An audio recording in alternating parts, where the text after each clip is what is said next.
Welcome to ET. కాంతారాతో వెలుగులోకొచ్చిన Kannada beauty Saptami Gowda గురించి పరిచయం అవసరం లేదు. తొలి సినిమాలో నేచురల్ బ్యూటీతో అలరించింది. లంగా ఓణి దుస్తుల్లో క్రేజీ బ్యూటీగా పాపులర్ అయింది. కాంతారా పాత్రలోనూ కాస్త బోల్డ్నెస్ హైలైట్ అయింది. సహజంగా బోల్డ్ సన్నివేశాలలో సౌత్ నటులు కనిపించడం చాలా అరుదు. సీన్ డిమాండ్ చేస్తే తప్ప అలాంటి ఛాన్స్ తీసుకోరు. ఆ రకంగా సప్తమి గౌడ హైలైట్ అయింది. కాంతారా హిట్ తర్వాత బాలీవుడ్, టాలీవుడ్ లో ఛాన్సులు అందుకుంది. ప్రస్తుతం తెలుగులో నితిన్ హీరోగా నటించిన తమ్ముడులో నటించింది. ఇదే అమ్మడికి తొలి తెలుగు సినిమా. ఈ సినిమా సహా బాలీవుడ్ లో థామాలో నటిస్తోంది. ఇవిగాక కన్నడ సహా ఇతర పరిశ్రమల్లో కూడా చాలా అవకాశాలు వదులుకున్నట్లు సప్తమి గౌడ రివీల్ చేసింది. కాంతారా సక్సెస్ తర్వాత చాలా సినిమాలలో హీరోయిన్ పాత్రలు వచ్చాయి అంది.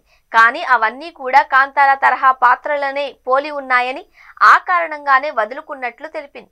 ఒకసారి చేసిన పాత్రను మళ్లీ చేయడం వలన ఉపయోగం ఏంటి? మహా అయితే పారితోషికం అందుకుంటాం, అంతకు మించి ఆ సినిమా ద్వారా తనకొచ్చే గుర్తింపు అంటూ ఏదీ ఉండదు అని అభిప్రాయపడింది. సరిగ్గా అదే సమయంలో తమ్ముడు కథ తన వద్దకు రావడం, పాత్ర డిఫరెంట్ గా ఉండడంతో వెంటనే అంగీకరించినట్లు తెలిపింది.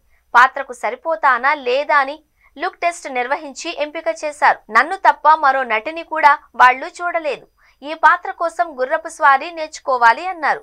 మొదట కాస్త భయమేసినా ధైర్యంగా నేర్చుకున్నాను అని తెలిపింది. అలాగే పుష్ప సినిమాలో రష్మిక మందన్న పోషించిన శ్రీవల్లి లాంటి పాత్ర పోషించాలి అని ఉంది అని చెప్పింది. విభిన్నమైన పాత్రలు చేయడానికి ఏమాత్రం వెనుకడుగు వేయను అని తెలిపింది.